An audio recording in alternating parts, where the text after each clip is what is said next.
Welcome to max information and general news.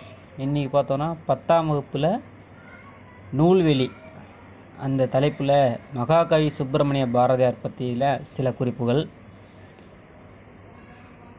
நமக்கு எல்லாருக்கும் தெரியும், மகாகவி சுப்பிரமணிய பாரதியார் அவருக்கு சிறப்பு பெயர்கள், பாராட்டு பெற்ற பெயர்கள் இருக்குது. அதான் இதில் கொடுத்துருக்காங்க. நீடுதுயில் நீக்க பாடி வந்த நிலா, சிந்துக்கு தந்தை என்றெல்லாம் பாராட்ட பெற்றவர் என்ற பாராட்டுகளுக்கு புகழுக்குரியவர். எட்டயபுர ஏந்தலாக அறியப்பட்டவர், கவிஞர், கட்டுரையாளர், கேலி சித்திரம், கருத்துப்படம் போன்றவற்றை உருவாக்கியவர்.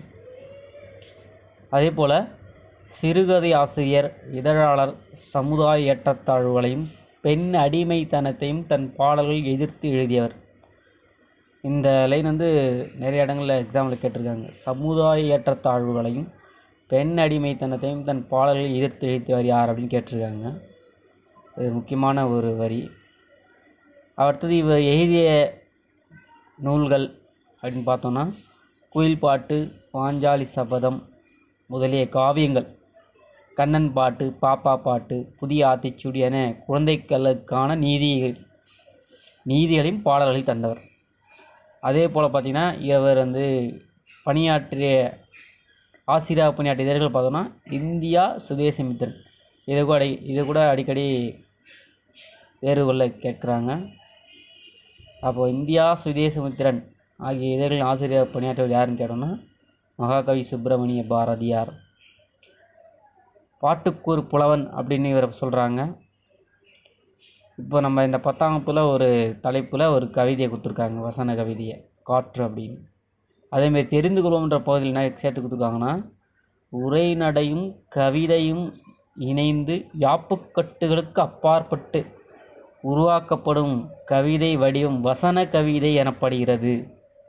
ஆங்கிலத்தில் ப்ரோஸ் போயட்ரி, அதாவது ஃப்ரீ வேர்ஸ் என்றழைக்கப்படும் இவ்வடிவம் தமிழில் பாரதியாரால் அறிமுகப்படுத்தப்பட்டது. இந்த வினா கூட கேட்கலாம். வசன கவிதை என்பது யாரால் அறிமுகப்படுத்தப்பட்டதுன்னு கூட நம்ம தேர்வுகளை வினாக்கள் எதிர்பார்க்கலாம். பாரதியார், இதற்கான விடை பாரதியார்.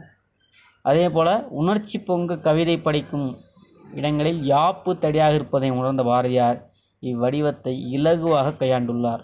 இந்த வசன கவிதம் புதுக்கவிதை என்ற உருவாக காரணமாயிற்று. அப்போ புதுக்கவிதை உருவாக காரணம் யார் சொன்னால் பாரதியார். கண்டிப்பாக பாரதியார், மகாகவி சுப்பிரமணிய பாரதியார் பற்றிய கேள்விகள் தேர்வுகள் இல்லாமல் இருக்காது. அப்போ இதில் நம்ம முக்கியமான சில விஷயங்களை பார்த்துருக்கோம். அவர் எந்த பெயரில் பாராட்ட பெறுகிறார் அப்படின்னா, நீடுதுயில் நீக்க பாடி வந்த நிலா, சிந்துக்கு தந்தை. அவர் ஆசிரியர் பணியாற்றியவர்கள் இந்தியா, சுதேசமித்திரன். அதேமாதிரி பாட்டுக்கூறு புலவன் என்று பாராட்டப்பட்டவர் பாரதியார். புதுக்கவிதை உருவாக காரணமாக இருந்தவரும் பாரதியார். வசன கவிதையை அறிமுகப்படுத்துவது யாருன்னா மகாகவி சுப்பிரமணிய பாரதியார். இப்போது பாரதியார் பற்றிய கேள்விகள் கண்டிப்பாக வரலாம். இந்த வீடியோ பிடிச்சிருந்தா லைக் பண்ணுங்கள், ஷேர் பண்ணுங்கள், சப்ஸ்கிரைப் பண்ணுங்கள். தேங்க்யூ. நம்ம அடுத்த வீடியோவில் இன்னொரு நல்ல டாப்பிக்கில் பார்க்கலாம். தேங்க்யூ.